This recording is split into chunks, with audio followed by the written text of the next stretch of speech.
Sin embargo, ¿qué sucede cuando vivimos situaciones reales relacionadas con miedo a morir? O por ejemplo con sustos inesperados. Mire, como señala el tema de este programa, el miedo es la emoción que más afecta a nuestro cuerpo. Que más afecta a nuestro cuerpo en sentido de más enfermedades o más síntomas puede ocasionar. Pero también puede ocasionar enfermedades muy fuertes, muy dramáticas, de las consideradas por la medicina oficialmente como mortales. Por ejemplo, algunos tipos de cáncer. Y por eso quería hablar el día de hoy de este tema tan especial. El miedo como una emoción, como parte de un conflicto biológico que nos puede generar muchas enfermedades. Por ejemplo, miedo a morir. El miedo a morir puede ser un conflicto biológico muy frecuente y puede tener diversas causas. Por mencionar algunas, una situación altamente dramática e inesperada que pone en peligro nuestra vida, como puede ser un accidente automovilístico, puede generarnos un conflicto biológico de miedo a morir. Sentimos que nos salvamos de milagro, sentimos que vimos la muerte de cerca. Y así muchas veces se comenta en palabras de las personas que viven estas situaciones. O por ejemplo los sobrevivientes de un accidente aéreo. O los sobrevivientes de un terremoto. Situaciones muy dramáticas que ponen en serio peligro la vida de las personas. Todos ellos pueden vivir un conflicto biológico de miedo a morir. Y por supuesto que se va a manifestar en un síntoma físico. Pero hay otras causas también que son muy comunes de miedo a la muerte, miedo a morir. Por ejemplo, un diagnóstico médico de una enfermedad considerada incurable, como puede ser el cáncer. Y por supuesto no solamente el diagnóstico, sino también el pronóstico, que en la mayoría de los casos es un pronóstico demoledor, sin muchas esperanzas. Bueno, uno de los primeros pensamientos que comparten las personas que reciben este tipo de diagnóstico es: me voy a morir. A veces hasta inconscientemente, pero es lo primero que piensan. Un miedo a morir. Es una reacción condicionada y que casi siempre es inmediata. Y bueno, desafortunadamente en muchos casos, perdón que lo diga, pero los médicos no ayudan en este sentido. Porque no solamente les dan a los pacientes un diagnóstico en este sentido, también les dan un pronóstico. Por ejemplo, le quedan 10 meses de vida, o no hay nada que hacer ante esta enfermedad, o peor aún, está en etapa terminal, o simplemente es una enfermedad incurable. Aunque posteriormente le digan, pero vamos a hacer todo lo posible porque salga adelante, o pero vamos a poner todo lo que está de nuestra parte para que se cure, o pero hay personas que se han sanado. Bueno, eso no va a borrar las primeras palabras del médico, el primer diagnóstico. No sé si me explico. Ya la persona vivió en unos cuantos segundos un conflicto biológico de miedo a morir. Recuerden, un conflicto biológico es algo inesperado, dramático, sin solución aparente y vivido en soledad, y se puede presentar en una fracción de segundos. Quizás ni siquiera nos dimos cuenta, ni siquiera lo percibimos, estamos en shock, pero nuestra mente sí lo está captando y va a activar un conflicto biológico de miedo a morir.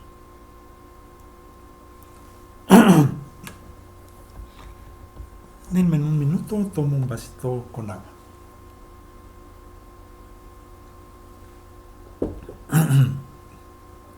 Miren,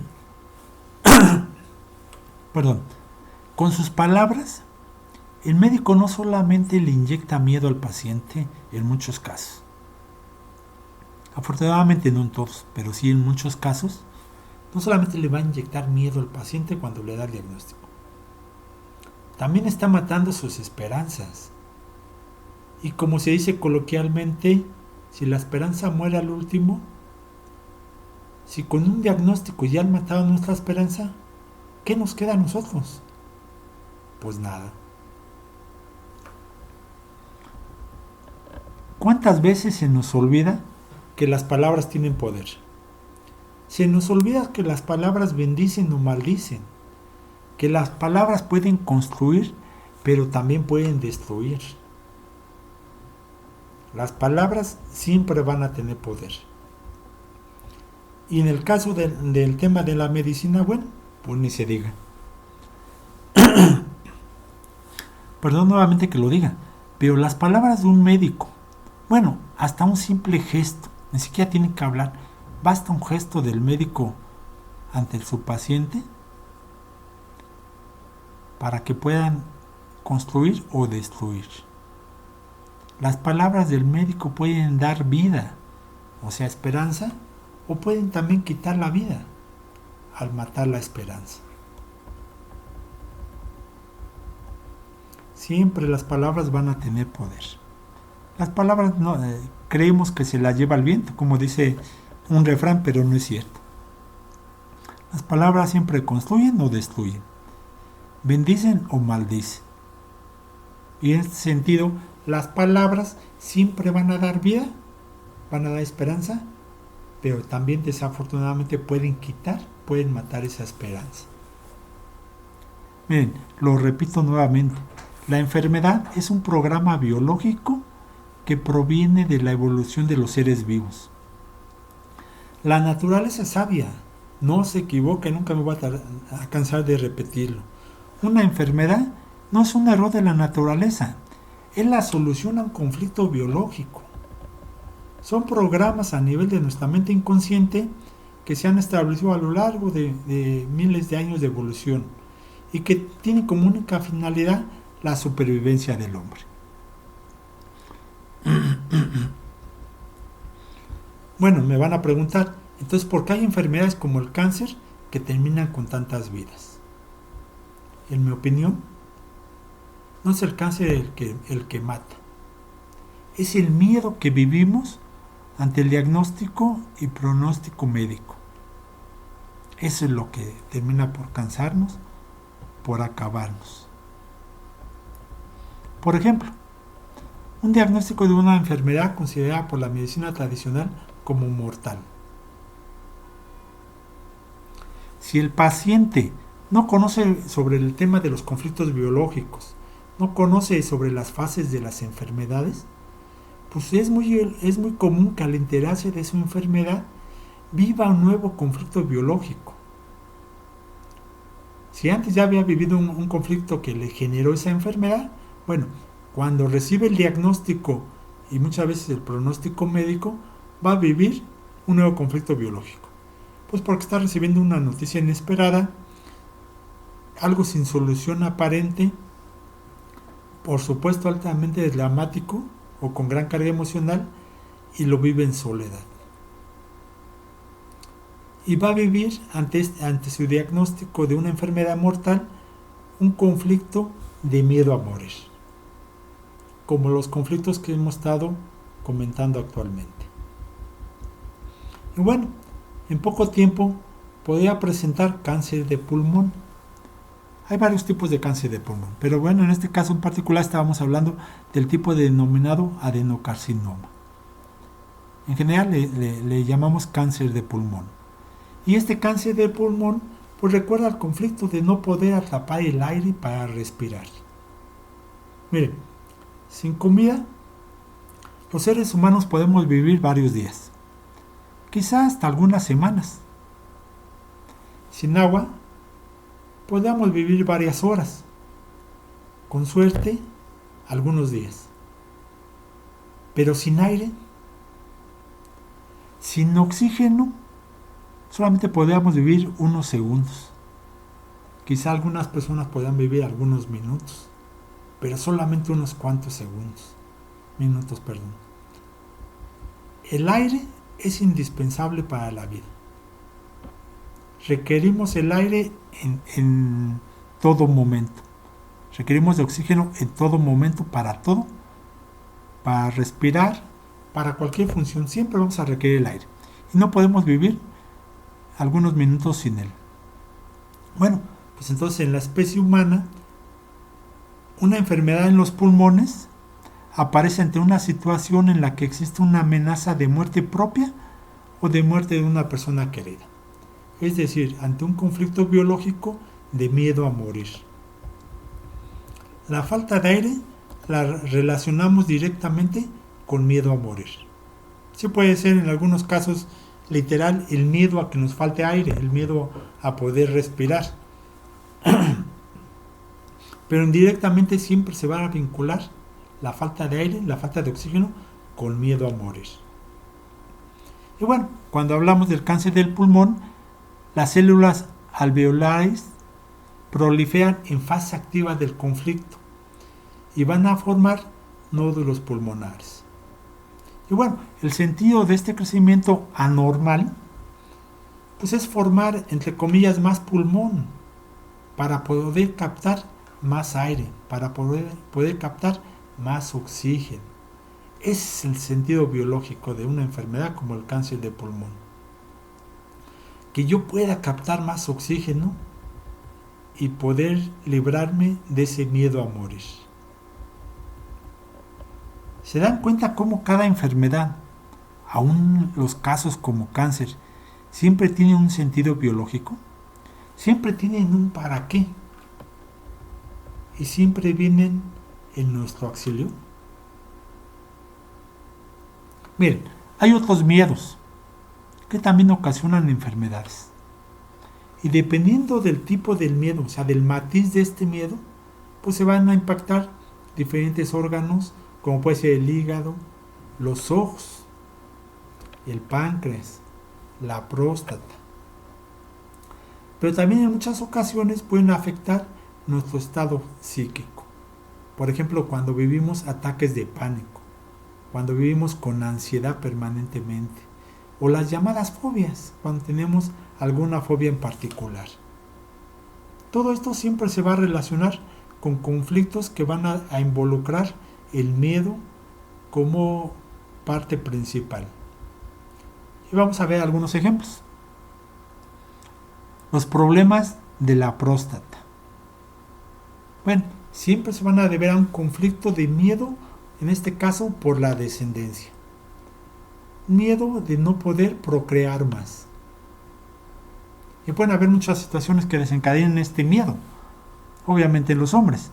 Casos como pues, no poder retener a una mujer más joven junto con la descendencia que se ha tenido con ella. ¿Cuántas situaciones no se viven así? De hombres ya mayores que se casan con mujeres más jóvenes y que en cierto momento de su vida se separan. Y la mujer amenaza con llevarse a los hijos. Y bueno, el hombre lo puede vivir como un conflicto biológico de miedo por la descendencia. Otras situaciones, cuando una hija, por ejemplo, no ha podido tener descendencia y está llegando a la edad en que ya no podrá embarazarse. El padre de esta persona pues lo vive como miedo a que ya su descendencia no siga, de que su hija ya no pueda tener más, que no pueda tener hijos y que el nombre de esta persona siga en este mundo. Es un miedo inconsciente, porque recuerden, una de las finalidades de todos los seres vivos es reproducirnos, para seguir preservando obviamente la especie. Entonces todos estos miedos son muy inconscientes, pero tienen ese matiz, esa finalidad, el que la especie sobreviva, y para sobrevivir tenemos que reproducirnos. Y bueno, estos miedos se vinculan con eso. En algunos casos los problemas de próstata también se relacionan con situaciones feas o desagradables que vive un hombre y en las que una mujer casi siempre tiene el papel protagónico. Como comentábamos hace rato, un pleito, por ejemplo, entre un hombre y una mujer, en donde la mujer es más joven y el hombre siente que ya no va a poder tener más descendencia. Muchas veces estos conflictos pasan desapercibidos, a veces no les damos importancia, pero nuestra mente sí lo capta y sí podemos vivir ese conflicto. Miren, en fase activa de este conflicto va a haber proliferación celular. En muchos casos le vamos a llamar un tumor. Pero en la fase de curación, si se soluciona este conflicto, pues va a haber una degradación del tejido que proliferó en la fase activa y el tumor podía desaparecer. No siempre desaparece, pero sí en muchos casos simplemente se degrada, por llamarle de otra manera y en términos más prácticos. Otro ejemplo relacionado con el miedo, bueno, un conflicto de miedo a morir de hambre, ya sea de la propia persona o de sus seres queridos. Y esto siempre va a impactar en el hígado. El hígado se vincula con miedo, con conflictos relacionados con morir de hambre. O de pasar carencias, no necesariamente tiene que ser casos extremos de morir de hambre. Puede ser un miedo a pasar carencias, a no tener lo suficiente para sobrevivir. Bueno, en fase activa, pues también va a haber una proliferación celular en el hígado. Va a haber la aparición del tumor, un tumor adenocarcinoma. Y en la fase de curación se va a degradar el tumor a expensas de microbacterias u hongos. Ahora, si no hay estas microbacterias, por ejemplo, pues el tumor va a frenar su crecimiento, se encapsula y se convierte en lo que llamamos un tumor benigno. Este es el caso o el proceso normal. No siempre es así, desafortunadamente. No siempre es así tan sencillo como se puede decir que, bueno, soluciona el conflicto y el tumor deja de crecer. Se dice fácil, pero no lo es tanto. Pero bueno, si ya lo sé, si ya identifiqué ese conflicto, ahí sí puede ser más fácil. No puedo solucionar lo que no sé que tengo que solucionar. Entonces, el estar informados, el estar preparados, el conocer de esta información es muy valiosa. Y sobre todo conocerlo antes de que yo viva un conflicto, antes de que tenga un diagnóstico médico. Porque ya una vez que me inyectaron miedo, es muy complicado. Todo se complica más. Sí se puede hacer mucho todavía, pero es más difícil, es más complicado. Porque yo ya pude haber vivido otros conflictos que ahora voy a tener que buscar cómo solucionarlos. Lo ideal es estar informados, estar preparados, abrir nuestra mente a estos temas. Yo lo compruebo todos los días. O sea, no es el punto de vista que yo lo veo, no es un punto de vista espiritual. No es algo que si yo creo en él me va a funcionar y si no creo en él no va a funcionar, no. Son leyes biológicas que se repiten siempre y que se pueden comprobar en cualquier momento. Miren, ahorita que estaba hablando del cáncer de hígado, hace ya algunos años me consultó una persona que tenía un hermano hospitalizado, que le habían detectado cáncer en el hígado y estaba ya muy avanzado. Entonces, bueno, mi pregunta fue la siguiente: ¿tu hermano vivió un conflicto, una situación con gran carga emocional, inesperada y en soledad relacionada con un miedo a morir de hambre? Me dijo sí. De hecho, él se fue a vivir a un estado que está al norte de México, a una ciudad en particular fronteriza, que en ese momento era una ciudad muy violenta. Era una ciudad en donde la gente vivía con miedo a morir. Y bueno, además de la situación violenta que vivía esta ciudad, donde había mucha delincuencia, esta persona pasó muchos problemas económicos y había días en que no podía comer. No comía, no tenía dinero para comer. Y así estuvo durante muchos meses. Y esta chica me comenta que ella tuvo que ir por su hermano y traerlo de regreso a la Ciudad de México a vivir con ellos. Porque su hermano no tenía dinero, no tenía recursos, no podía alimentarse como era debido. Además del miedo que tenía de vivir en esa ciudad por la inseguridad. Y que obviamente él pasó mucha hambre. Vivió días enteros sin comer. Y bueno, desafortunadamente después le diagnosticaron cáncer de hígado. Miren, en todos estos ejemplos, los pacientes deben conocer esta información. Deben buscar resolver su conflicto que los llevó a esta situación. Pero también es muy importante perder el miedo por el diagnóstico y el pronóstico médico. Eso es fundamental. Porque ya que nos inyecta el miedo, comentaba, todo es más complicado.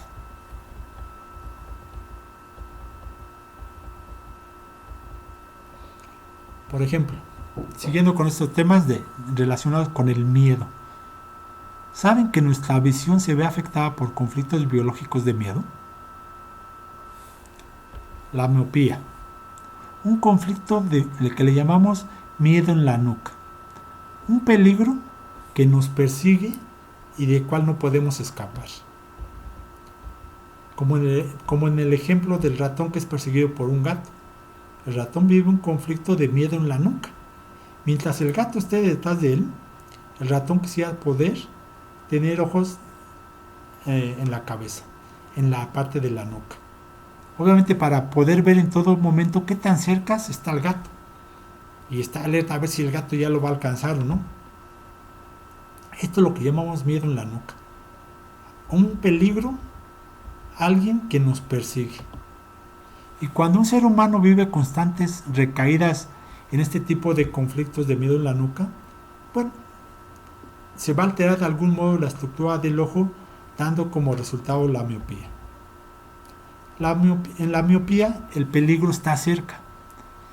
El peligro está en el entorno directo del individuo. El miedo en la nuca en estos casos siempre se va a relacionar con alguien. Miedo a alguien peligroso que vive detrás y del cual no podemos librarnos. A diferencia del ratón que vive estos conflictos quizás unos cuantos segundos o unos cuantos minutos, porque ya sea que se escape y soluciona este conflicto, o si no se escapa, bueno, pues el gato lo atrapa y se lo come, termina con su vida, pero también se acaba. Los seres humanos vivimos estos conflictos durante mucho tiempo, muchas veces años y en algunos casos toda la vida.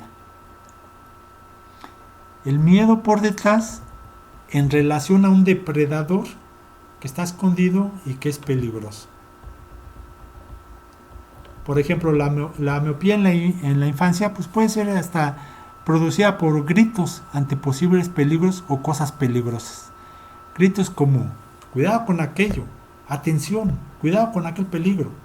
Gritos inicialmente del padre y la madre, luego de los maestros en la escuela y después del jefe o la pareja o la suegra o los hijos cuando ya están grandes, etc. Gritos relacionados con el peligro y que debemos de poner mucha atención. Y esto pues obviamente nos va a impactar nuestra visión. Y bueno, como siempre hay que revisar el origen de estos conflictos. Miedos, amenazas, algo que llegamos a decir, no lo quiero ni ver. Puede ser un miedo a la próxima cita con el oftalmólogo, miedo de aumento en la miopía, miedo de que la miopía es progresiva, degenerativa, etc. Y se vuelve un círculo vicioso.